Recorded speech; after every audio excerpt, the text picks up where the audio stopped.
Minisiteri y'Imari ya Amerika yatangaje yuko yafatiye ibihano General James Kabarebe w'u Rwanda kubwo gushyigikira inyeshyamba AFC ndetse na M23.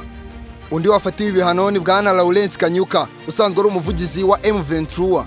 Bana natwe usobanukirwe neza abagabo batanu bafatiwe ibihano na Leta Zunze Ubumwe za Amerika kubera kugira uruhare mu bijyanye n'imirwanire kubera Kongo kubera umutwe wa M23. Kandi reka nkwibutse nimba ari ubwa mbere wisanze mu murwa mukuru w'amakuru agezweho n'ibyegeranyo mu Rwanda, icyo usabwa nta kindi ni ukanda subscribe ugafungura akazogera kugira ngo uzakomeze gutungurwa na byinshi bisa nk'ibicanganye kandi bitangaje kuri iyi si nzima dutoye. Nk'uko bisanzwe ngende Mr. Irene. Stay tuned.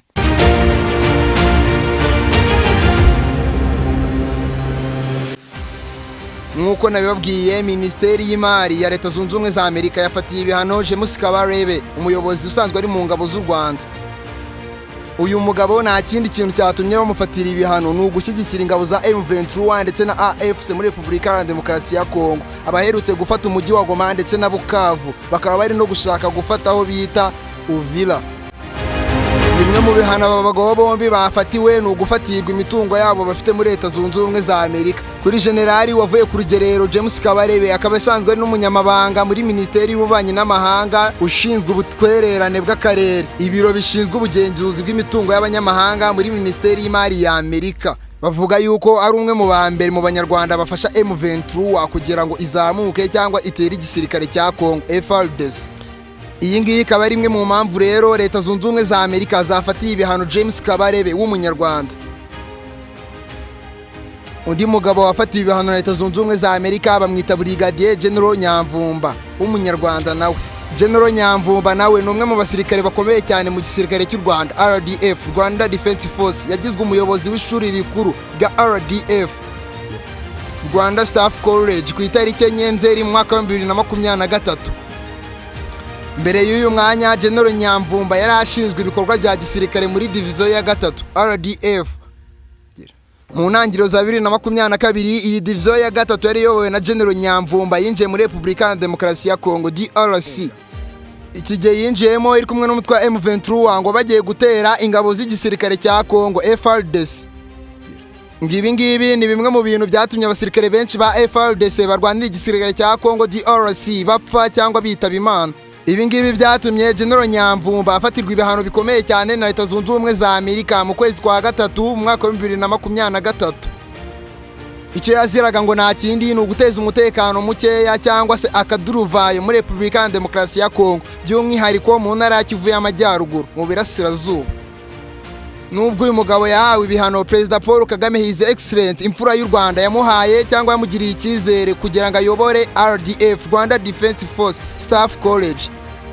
Uyu mugabo yagerageje gushimangira icyizere yagiriwe na Perezida Paul Kagame mu kuyobora ingabo z'u Rwanda RDF.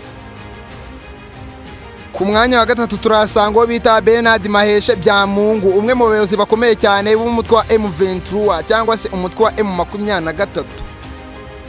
Uyu nguyu ni umutwe w'inyeshyamba ukorera mu burasirazuba bwa Repubulika ya Demokarasi ya Kongo DRC. Uyu muyobozi wa M23 afite ipeti rya Brigadier General kandi akaba ari n'umuyobozi ubungirije ushinzwe ibikorwa by'iperereza muri M23. Kuva mu mwaka wa 2022 uyu mugabo Bernard Byamungu yagize uruhare mu bikorwa bikomeye cyane bya gisirikare muri M23, harimo n'ibyabereye Kaheshi ku itariki 29 Ugushyingo mu mwaka wa 2022. Ahangaha hagaragaraye ihohoterwa rikomeye cyane ryakorewe abaturage kubera FDLR, ingabo zaturutse mu gihugu cy'u Rwanda zikoze jenoside yakorewe abatutsi. Uyu mugabo yahawe ibihano na Leta Zunze Ubumwe za Amerika ashinzwe ihungabanya ry'umutekano muri Repubulika ya Demokarasi ya Kongo DRC. Ibi bihano Bernard Byamungu yashyiriweho n'umuryango w'abibumbye, yabishyiriweho ku itariki 25 Ukwakira mu mwaka wa 2023.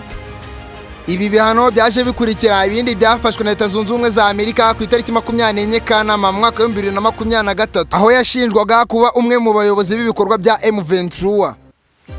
Mu ntangiriro za Gashyantare mu mwaka wa 2025 umutwe wa M23 wafashe umujyi wa Bukavu, umujyi mukuru cyangwa se umurwa mukuru w'intara ya Kivu y'Amajyepfo.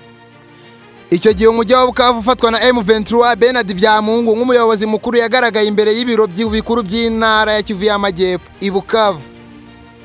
Uretse ibikorwa bya M23, Bernard Byamungu yagaragaye mu bakuru cyangwa se mu bayobozi bakuru b'umutwe wa RCD.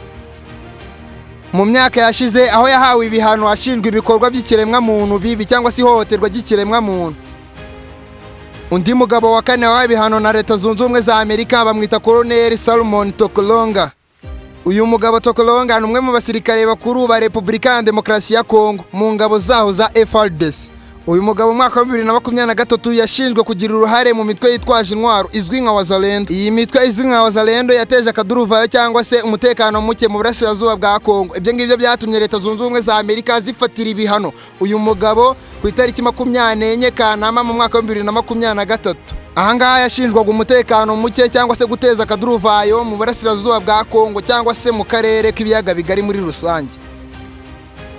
Ibyo bikorwa byatumye Koloneli afatirwa ibihano na Leta Zunze Ubumwe za Amerika kandi nanone agashyirwa ku rutonde rw'abafatirwa ibihano na Leta Zunze Ubumwe za Amerika. Ku mwanya wa gatanu turasanga uwo bita Apollinaire Hakizimana. Uyu nguyu ni Laurent General mu mutwe w'inyeshyamba za FDLR.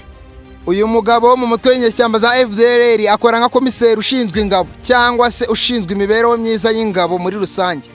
Uyu mugabo nk'uko mwabyumvishe neza ni umwe mu bayobozi bakuru b'ingabo za FDLR zikorera mu burasirazuba bwa Repubulika Iharanira Demokarasi ya Kongo, ikaba ishinzwe guteza akaduruvayo cyangwa se umutekano muke mu karere k'ibiyaga bigari. Iyi FDLR iyobowe n'uyu mugabo ishinjwe ibyaha bikomeye cyane birimo nko guhohotera ikiremwa muntu, birimo kwica abasivili, gufata ku ngufu abagore ndetse n'ibindi byinshi.